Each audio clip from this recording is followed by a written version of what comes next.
क्या राजपूत होना गुनाह है? अगर राजपूत हो तो क्या आपको मर्द होना ही होगा? इससे कम कुछ मंजूर नहीं, कुछ भी नहीं। दुनिया के लिए वही सच है। उनकी आंख देखती है और उनकी आंखों को दिखाने के लिए मेरा मर्द होना बहुत जरूरी था, वरना अंगुली न केवल मेरे राजपूत होने पर उठी, बल्कि पूरी बिरादरी में मेरे घर का कोई मर्द अपनी मूंछों को ताव न दे पाता। तय किया, कैसे भी करके उदयपुर छोड़ दूं, वरना एक न एक दिन घर वाले मेरी हकीकत जान जाएंगे और मैं उनके लिए एक दाग हो जाऊंगा।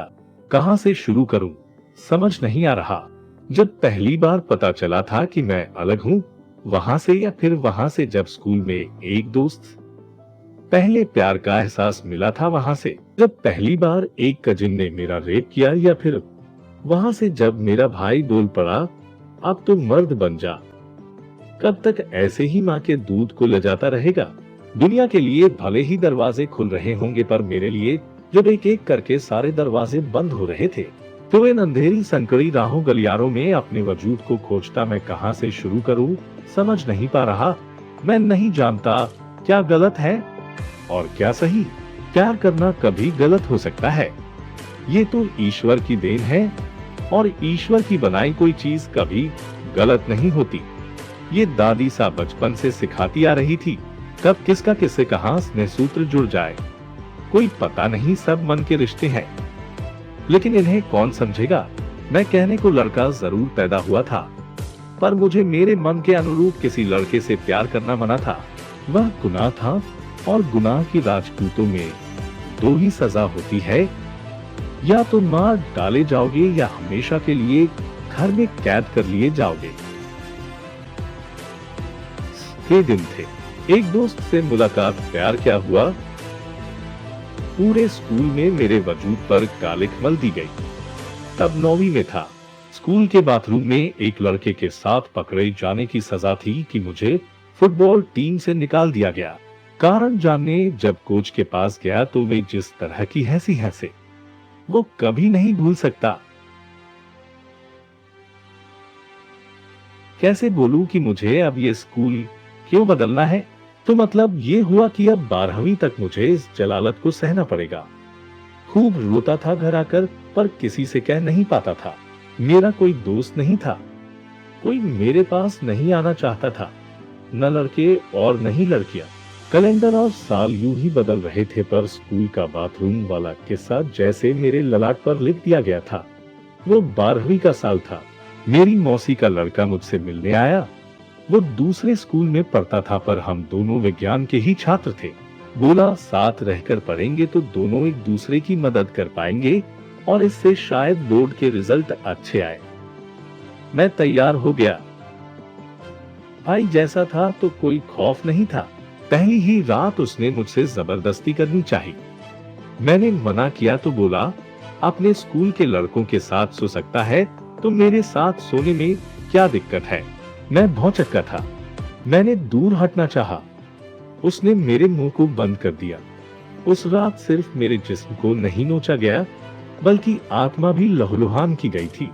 ये होने का ये मतलब नहीं कि कोई भी कभी भी मेरे साथ कुछ भी कर सकता है। क्या मेरी चॉइस या मेरी रजामंदी की कोई अहमियत नहीं? उस बलात्कार के बाद हिम्मत नहीं थी कि कोई शिकायत भी कर सकूं। उल्टे मुझे धमकी दी गई थी कि अगर मुंह खुला तो सारे पुराने किस्से घर वालों तक पहुंच जाएंगे। फिर वो कजिन हर रात मेरी आत्मा को नोचता रहा, हर बार और ज्यादा बर्बर तरीके से। उसे अपनी मर्दानगी दिखाने के लिए मेरा ही जिस्म मिला था। परीक्षाओं के बाद घर पर रिक्वेस्ट की कि इंजीनियरिंग के लिए किसी अच्छे कॉलेज में दाखिला करवा दिया जाए। मैं बस उदयपुर से भाग जाना चाहता था। मेरा दाखिला मुंबई के एक नामी कॉलेज में करवा दिया गया। दिल में खुद को कसम दी कि अब वापस कभी लौट कर नहीं आऊंगा। वो स्कूल के दिन, वो घर पर परीक्षाओं की रातें, मैं इन्हें कभी याद नहीं रखना चाहता था। ये होने का ये मतलब नहीं कि कोई भी कभी भी मेरे साथ कुछ भी कर सकता है। क्या मेरी चॉइस या मेरी रजामंदी की कोई अहमियत नहीं? मुंबई का लाख लाख शुक्रिया, जिसने मुझे ठीक वैसे स्वीकार किया जैसा मैं था। दूसरे ही साल में मेरी यौनिकता तो लोग जान चुके थे। मैं अक्सर मेरे बॉयफ्रेंड के साथ घूमता रहता था तो लोगों ने सहज अंदाजा लगा लिया था, पर कभी भी किसी ने ऑब्जेक्शन नहीं किया। कॉलेज के दरमियान मेघालय के रिंगजू से मुलाकात हुई, जो कब प्यार में बदल गई पता ही नहीं चला। प्यार के मायने समझ पा रहा था, उसका स्पर्श बहुत अच्छा लगता था। रिंगजू की सांसें भी मेरे अंतर्मन को छूती थी और उन घावों को भरने का काम करती थी जो अतीत ने दिए थे। रिंगजू की कहानी मुझसे थोड़ी थोड़ी अलग थी। उसे उसकी बहन का बहुत अच्छा साथ मिला था।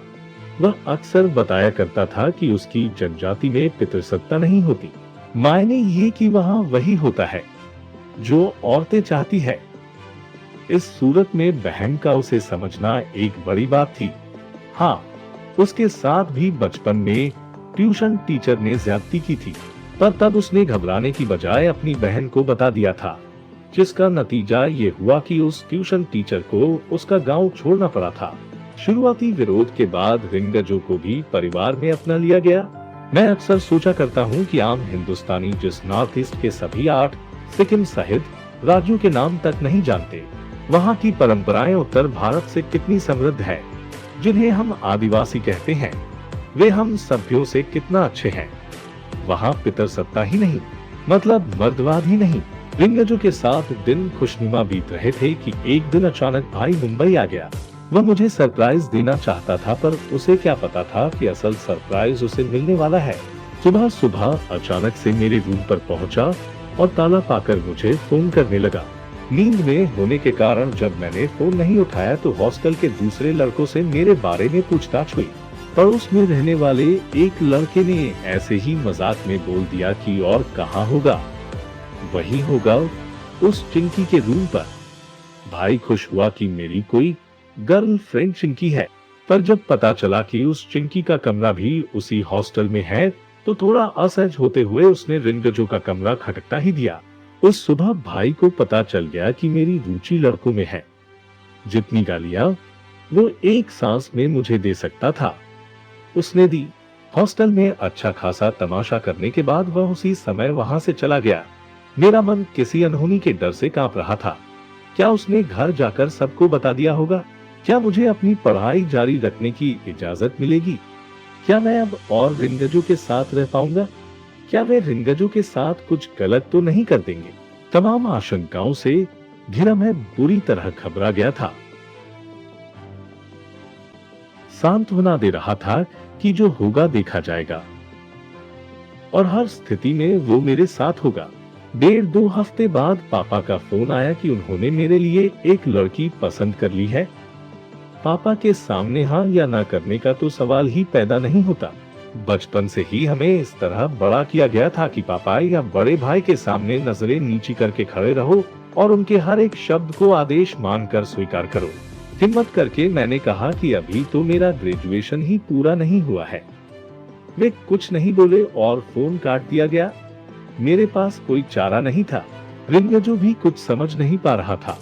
सिस्टम तो था नहीं कि जिससे बात की जा सके। भागने का सवाल नहीं था, क्योंकि अभी पढ़ाई का पूरा 1 साल बाकी था। एक तरफ कुआं और एक तरफ खाई वाली बात थी। आखिरकार तय किया कि मुझे घर पर किसी एक को मेरी यौनिकता के बारे में बता देना चाहिए, पर किसको? यह यक्ष प्रश्न सामने खड़ा था। मेरी केवल माँ से बनती थी और माँ का दर्जा मेरे घर में घूंघट में चुपचाप घर के काम करने जितना ही था। पापा के सामने मैंने कभी उनको सिर्फ ऊंचा करके बोलते तक नहीं देखा था। क्या उनको बोलना ठीक रहेगा? ये भी संभव है कि सबको पता चल गया हो। क्या करूं? उस रात बिल्कुल नींद नहीं आई। मेरी शादी कर दी गई। आप सोच रहे होंगे मैं तो बहुत डरपोक निकला। रिंगजू को धोखा दे दिया, अपने आप को धोखा दे दिया। शायद उस लड़की के साथ भी गलत किया, जिसे शायद मैं अपना 100% कभी दे भी नहीं पाऊंगा। तो जवाब है, उस स्थिति उन हालात में मैं डरपोक निकला, बहुत ही डरपोक। पर शायद डरपोक होने से ज्यादा मैं खुदगर्ज था। शादी के बाद वापस मुंबई लौट आया। गौना होने में अभी वक्त था।